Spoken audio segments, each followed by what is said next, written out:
ಯುರೋಪಿನಾದ್ಯಂತ ಶುದ್ಧ ಆರ್ಯ ರಕ್ತವನ್ನು ಹರಡುವ ಯೋಜನೆಯನ್ನು ಗಂಭೀರವಾಗಿ ಕೈಗೆತ್ತಿಕೊಂಡಿದ್ದರು.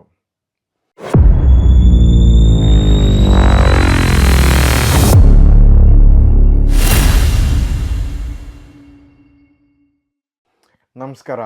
64 ಚಾನೆಲ್ಗೆ ಸ್ವಾಗತ. ನಾನು ಚಂದನ್. ಭಾರತವನ್ನು ಬ್ರಿಟಿಷರು, ಫ್ರೆಂಚರು, ಡಚ್ಚರು, ಪೋರ್ಚುಗೀಸರು ಲೂಟಿ ಮಾಡಿ ಸಂಪತ್ತನ್ನು ಕೊಳ್ಳೆ ಹೊಡೆದರು.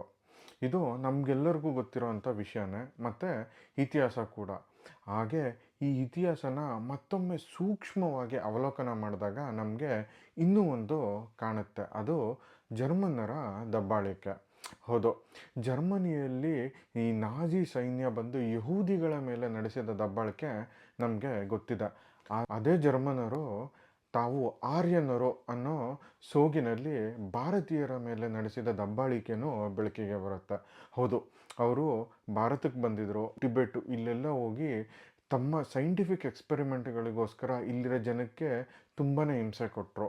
ಇತಿಹಾಸದ ಈ ಕರಾಳ ಅಧ್ಯಾಯವನ್ನು ನಮಗೆ ತಿರುವು ಹಾಕುವಂತೆ ಮಾಡಿದ್ದು ನಮ್ಮ ಇವತ್ತಿನ ಪುಸ್ತಕ. ಹೌದು, ನಾವು ಓದಿದ ವಿಭಾಗದಲ್ಲಿ ಇವತ್ತು ನಾವು ಪರಿಚಯ ಮಾಡ್ಕೋತಾ ಇರೋ ಪುಸ್ತಕ ಆರ್ಯವೀರ್ಯ. ಲೇಖಕರು ಡಾಕ್ಟರ್ KN ಗಣೇಶಯ್ಯ. ಪ್ರಕಾಶಕರು ಅಂಕಿತ ಪುಸ್ತಕ. ಪುಟಗಳು 152. ಬೆಲೆ 150 ರೂಪಾಯಿಗಳು. ಜಾನ್ರ ಇತಿಹಾಸ. ಇಂತಹ ಒಂದು ಟಾಪಿಕ್ ಮೇಲೆ ರಿಸರ್ಚ್ ಮಾಡೋ ಕೆಪಾಸಿಟಿ ಇರೋದು ನಮ್ಮ ಡಾಕ್ಟರ್ KN ಗಣೇಶಯ್ಯ ಅವರಿಗೆ ಮಾತ್ರ ಅಂತಲೇ ಹೇಳ್ಬೋದು. ಈ ಪುಸ್ತಕದಲ್ಲಿ 3 ಕತೆ ಇದೆ, ಒಂದಕ್ಕಿಂತ ಒಂದು ಕ್ಯೂರಿಯಸ್ ಆಗಿದೆ. ಮೊದಲನೇ ಕತೆ ನಾವು ಆಗಲೇ ಹೇಳ್ದಂಗೆ ಜರ್ಮನರು ನಮ್ಮ ದೇಶದಲ್ಲಿ ನಡೆಸಿದ ಜೆನೆಟಿಕ್ ಎಕ್ಸ್ಪ್ಲಾಯ್ಟೇಷನ್ ಬಗ್ಗೆ ಇದೆ.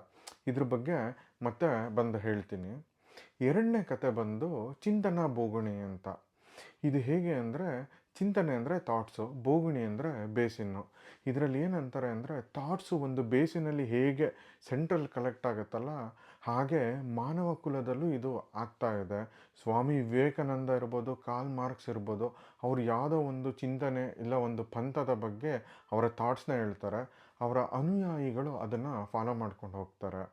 ಸೊ ಇಲ್ಲಿ ಈ ಕಥೆಯಲ್ಲಿ ಲೇಖಕರು ಇದರಿಂದ ಒಂದು ಪ್ರಾಬ್ಲಮ್ನ ಗುರುತಿಸ್ತಾರೆ. ಅದೇನಪ್ಪ ಅಂದರೆ, ಈ ಒಂದು ಚಿಂತನೆಗೆ ಮರಳಾಗೋ ಅಷ್ಟು ಜನ ತಮ್ಮ ಯೋಚನಾ ಲಹರಿಯನ್ನು ಬಿಟ್ಟು ಅದೇ ತತ್ವ ಅಥವಾ ಚಿಂತನೆಗಳಿಗೆ ಫಾಲೋ ಮಾಡ್ತಾ ಹೋಗ್ತಾರೆ.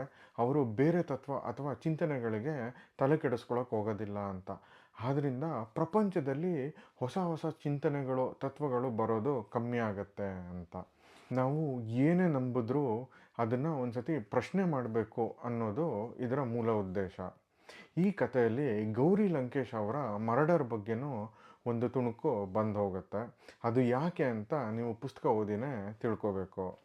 ಇನ್ನು ಮೂರನೇ ಕತೆ ಬಂದು ರುಂಡಗಂಡ.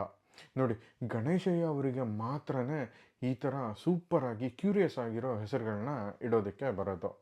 ಈ ಕತೆ ಪರಕಾಯದ ಪ್ರವೇಶದ ಬಗ್ಗೆ ಹೇಳುತ್ತೆ.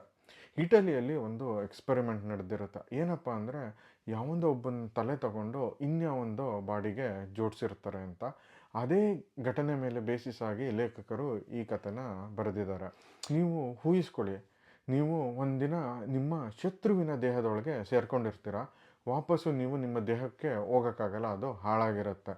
ಸೊ ನಿಮ್ಮ ಮನಸ್ಸಿನಲ್ಲಿ ನಡೆಯೋ ತುಮುಲ ಹೇಗಿರುತ್ತೆ, ಈ ಥರದನ್ನೆಲ್ಲ ಇದರಲ್ಲಿ ಲೇಖಕರು ಹಿಡಿದಿಟ್ಟಿದ್ದಾರೆ.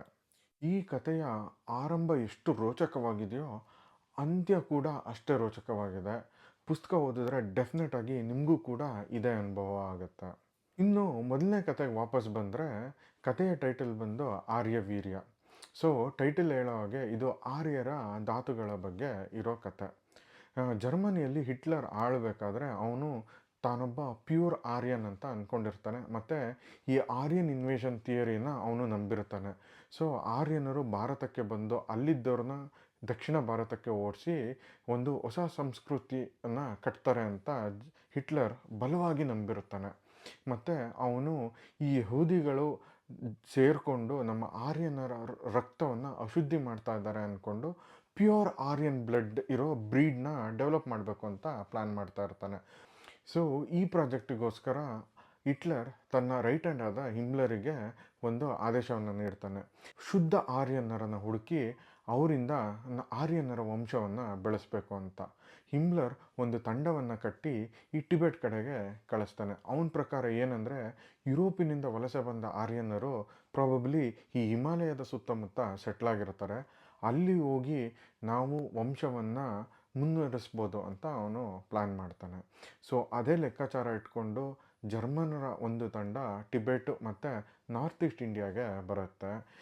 ಹೀಗೆ ಆರ್ಯನರ ಶುದ್ಧ ಬ್ರೀಡನ್ನು ಕಂಟಿನ್ಯೂ ಮಾಡಬೇಕು ಅಂತ ಟಿಬೆಟ್ಟು ಮತ್ತು ನಾರ್ತ್ ಈಸ್ಟ್ ಇಂಡಿಯಾಗೆ ಬಂದ ಜರ್ಮನ್ರು ಇಲ್ಲಿನ ಲೋಕಲೈಟ್ಸಿಗೆ ಕೊಟ್ಟ ತೊಂದರೆಯ ಬಗ್ಗೆ ಓದ್ತಾ ಇದ್ದರೆ ನಮಗೆ ಮೈ ಉರಿಯೋದು ಗ್ಯಾರಂಟಿ.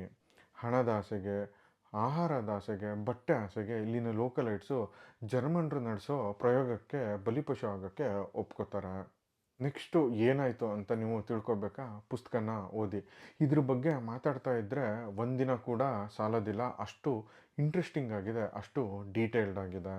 ಬನ್ನಿ, ಈ ಪುಸ್ತಕದಿಂದ ಒಂದು ಸಣ್ಣ ಘಟನೆ ನಿಮಗೋಸ್ಕರ ಓದ್ತೀನಿ.